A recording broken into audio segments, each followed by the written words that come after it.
Ito, hindi pa to ready, pero tingnan nyo guys, ang haba na niya, oh.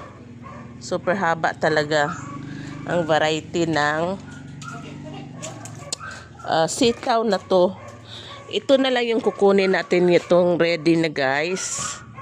Dahil gusto kong kumain ng bangus na sinigang. May malaking bangus kami doon. Plano ni Mr. ano yun? Karami ng sugba. Pero gagawin kong sinigang na lang, tapos iprito ko yung iba dahil super lucky talaga nun. Tapos gusto pa naman ni Harold ng prito.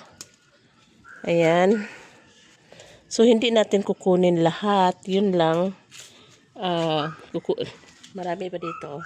Ang kukunin natin ay kaninang umaga, inisprehan ko yan guys ng tubig para maalis yung mga amigas. Bumalik na naman. Oh my God.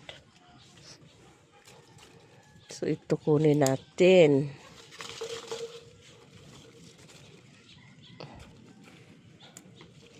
Ito, may bunga.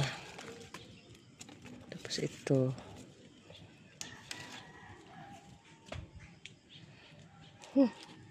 Tapos sa awa ng Diyos guys, meron na tayong okra. Pero meron pa akong okra doon sa ref. Di muna natin kukunin yan.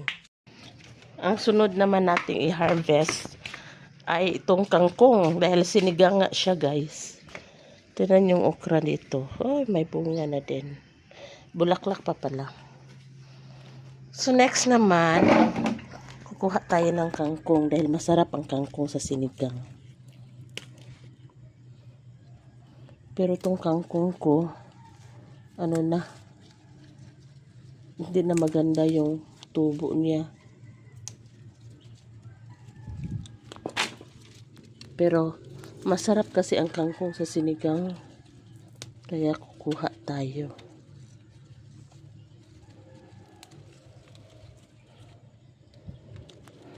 Lagyan natin ng mga dahon-dahon. Harvest natin ngayon na sitaw. Tapos may naman ako doon, okra tsaka talong. So fights na. Wala lang labanos. Ito yung bangus natin guys na iprito ko yung iba tapos isigang ko yung iba.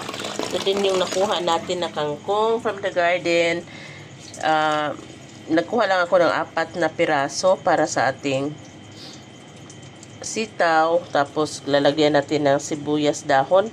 Kumuha ako ng isang talong. Tsaka may siling haba. At meron din tayong okra. Ay, pasira na tong okra. Pero baka pwede pa to. Tsaka onion, luya at kamatis. Meron din tayong pangsigang. Masaing din ako ng mais guys.